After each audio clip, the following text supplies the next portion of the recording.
Next question చూద్దాం. ఇలాంటిది alternating series 3, 6, 9, 12. ఇవి 3 multiples. 3 1 is 3, 3 2s are, 3 3s are, 3 4s are. అవునా?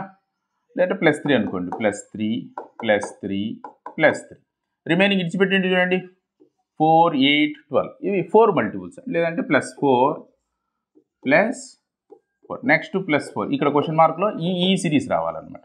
So +4 12 + 4 what it is 16. So alternating series 2 series mix అయ్యింటారు ఇక్కడ. Next question number model number type number 9 mixed operator series. ఇది జాగ్రత్తగా వినాలా. దీంట్లో ఆపరేషన్స్ ఇందాక చెప్పుకున్నాం కదా, addition, subtraction, multiplication, division series ఇలా ఉన్నాయి కదా. దీంట్లో ఒకటి కన్నా ఎక్కువ మిక్స్ అయ్యింటాయి. అంటే addition plus subtraction series mix అయ్యిండొచ్చు, మల్టిప్లికేషను డివిజన్ సిరీస్ మిక్స్ అయ్యిండొచ్చు, అడిషను మల్టిప్లికేషన్ మిక్స్ అయ్యిండొచ్చు. ఇట్లా లేదంటే స్క్వయర్సు అడిషను లేదంటే సబ్స్ట్రాక్షను మిక్స్ అయ్యిండొచ్చు అనమాట. అందుకనేసి వీటిని మిక్స్డ్ ఆపరేటర్ సిరీస్ అంటాం. చూడండి 48 120 168 288 360 నంబర్స్ను మనం చదువుతూనే వెంటనే ఫ్లాష్ కావాలా. ఇవి స్క్వయర్స్ అంటే ఎగ్జాక్ట్ పర్ఫెక్ట్ స్క్వేర్స్ కాదు, స్క్వేర్స్కు దగ్గరగా ఉన్నాయి. చూడండి 48 ఎలా ఉంది? It is 49 - 1. అవునా? 49 పర్ఫెక్ట్ స్క్వేర్. 120 ఎలా ఉంది? 121 - 1 అంటే 11 స్క్వేర్ - 1. 168 అంటే 169 - 1. 288 అంటే 289 - 1. 360 అంటే 361 - 1 అంటే పర్ఫెక్ట్ స్క్వేర్స్ కన్నా ఒకటి తక్కువ ఉందన్నమాట. అంటే 7 స్క్వేర్ - 1, 121 అంటే 11 స్క్వేర్ - 1, 169 అంటే 13 స్క్వేర్ - 1, 289 అంటే 17 స్క్వేర్ - 1, 361 - 1 అంటే 19 స్క్వేర్ - 1. ఈ విధంగా చూస్తే చూడండి 7 11 13 17 19. మళ్ళీ అగైన్ దీంట్లో ఒక సిరీస్ కనపడుతుంది మనకు. 7 prime number, next prime number 11 తర్వాత 13 ప్రైమ్ నెంబర్స్, 13 తర్వాత 17 తర్వాత 19. మరి 19 తర్వాత ప్రైమ్ నెంబర్ ఏది చెప్పండి? 23. సో నెక్స్ట్ ఏమొస్తుంది మనకు ఈ సీక్వెన్స్లో అంటే 23 స్క్వేర్ - 1. మరి 23 స్క్వేర్ - 1 అంటే ఎంత? 23 స్క్వేర్ అంటే 529 -1 అంటే 528. So answer is 528. ఈ విధంగా చేయాలి. చూడండి ఇక్కడ మోర్ దాన్ 1 ఆపరేషన్ మనము డిస్కస్ చేస్తున్నాం కాబట్టి దీన్ని మిక్స్డ్ ఆపరేటర్ సిరీస్ అని అంటాం. మరి ఇలాగే ఇంకొక ఎగ్జాంపుల్ కూడా చూద్దాం.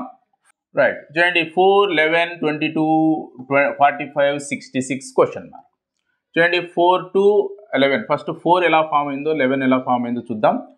4ని 3 into 1 plus 1 అని రాయొచ్చు. 3 into 1 is 3, 3 plus 1 is 4. Again 11 can be written as what?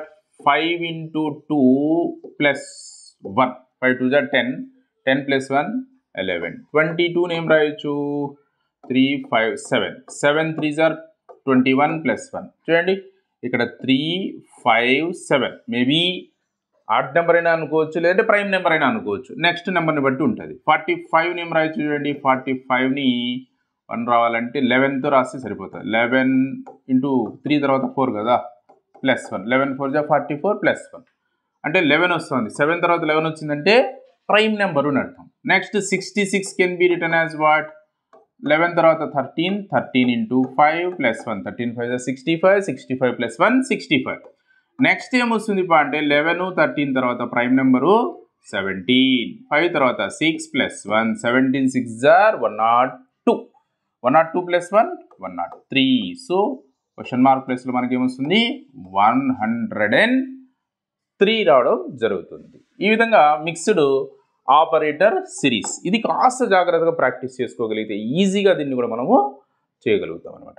Next last one, that is prime series. Prime series అంటే అమెజాన్ ప్రైమ్ కాదు, నేను అమెజాన్ ప్రైమ్ సిరీస్ కాదు, prime number series. Prime number series అంటే prime numbers ఉంటాయి 2 3 5 7 11 13. 13 తర్వాత prime number is what? It is 17. Next 2, 5, 7, 11, 17 అంటే of course prime number వస్తే ఉన్నాయి. 2 తర్వాత ఇక్కడ 3, 6 స్కిప్ చేశారు, 3 లేదు. 5 తర్వాత 7 స్కిప్ చేశారు. 11 తర్వాత 13 అది స్కిప్ చేశారు. అంటే ఒకటి స్కిప్ చేసి రాస్తున్నారు కాబట్టి 17 తర్వాత ప్రైమ్ నెంబర్ 19 కాదు ఆన్సరు. 19 తర్వాత ప్రైమ్ నెంబర్ ఏమవుతుంది? It is 23. So 23 is the right answer. ఇవి టైప్స్ ఆఫ్ నంబర్ సిరీసెస్. మరి దీన్ని జాగ్రత్తగా మీరు నోట్ డౌన్ చేసుకోండి. మరి దీన్ని కాస్త దీనిపైన మీరు అండర్స్టాండ్ ఉంచుకోగలిగితే, అవగాహన చేసుకోగలిగితే నెక్స్ట్ మనం ఎక్సర్సైజ్ క్వశ్చన్స్ చేద్దాం. అంటే ఒక 10 to 20 క్వశ్చన్స్ తీసుకుందాం. డిఫరెంట్ క్వశ్చన్స్ తీసుకొని అన్ని సిరీసెస్ మిక్స్ అయి ఉంటాయి. అందులో నుంచి మనం ఏ విధంగా పిక్ చేయాలా, ఏ విధంగా చేయాలనేది చూద్దాం. మరి నెక్స్ట్ వీడియోలో కలుద్దాం. అంతవరకు సెలవు. మర్చిపోవద్దండి, డైలీ వర్క్గా prime number, squares, cubes, alphabet forward, reverse direction and last and first numbers మధ్య రిలేషన్, ఏజెడ్, అమెజాన్, ఆ విధంగా అనమాట. సో వీటిని డైలీ వర్క్గా రాయండి. అలాగే states and capitals and countries and capitals, tables అంటే ఒక్కట్లు, తర్వాత మెటల్స్, ఈ విషయాలన్నింటినీ కూడా డైలీ వర్క్గా రాయండి. ఫస్ట్ వీడియోలో చెప్పాను, మీరు డైలీ వర్క్ ఎంత బాగా రాస్తారో, వాటన్నింటినీ బేసిక్స్ అంత బాగా నేర్చుకుంటారో ఇవి అంత బాగా అర్థమవుతాయి, అంత సక్సెస్ఫుల్ కావడం జరుగుతుంది. మరి నెక్స్ట్ వీడియోలో కలుద్దాం. అంతవరకు సెలవు. Good bye.